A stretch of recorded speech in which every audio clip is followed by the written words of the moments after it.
Fitoria e vllaznisë së Superiores me Meshkujt ndaj Vorës 2-0 dhe ajo e femrave ndaj Atletik Klub Shkodra 9-1, por edhe përgatitjet e pragndeshjes së vllaznisë së femrave për Europa Cup Inter Vllaznia morën minutazhin më të madh të emisionit Studio Sport transmetuar mbrëmjen e së mërkurës në ekranin e RTS Shkodra, ku të ftuar ishin gazetari veteran Namik Mehmeti, kapitenja e vllaznisë Megi Doçi dhe kapiteni i vllaznisë volej për Meshkuj Nikolin Çafarena. Besoj se Vllaznia ka një sezon mjaft mirë, duke pas parasysh edhe cilësitë që ka brenda në ekip, do të parë që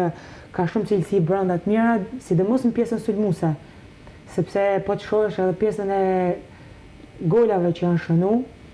besoj se pjesa më së fushës së lartë është mjaft mirë, po ashtu nuk do të harrojmë edhe pjesën mbrapa, por duke pas parasysh që Martini luan me një skem sulmuese që është 3-5-2, pastaj që do lesh je detyruar që të lesh hapësira mbrapa. Pjesa e misionit ishte edhe lidhja direkte me Milanon, ku zëvendës presidenti i Vllaznia Elit foli për suksesin e kësaj skuadre, por edhe për atmosferën e pragndeshjes së femrave Inter Vllaznia që luhet në Milano. Po ashtu kishte vend edhe për suksesin e vllaznisë në volejboll për meshkuj, e cila me 3 fitore rradhazi kryeson kampionatin, si dhe dekorimi gazetarëve sportiv nga Këshilli i Qarkut Shkodër me titullin Mirënjohje.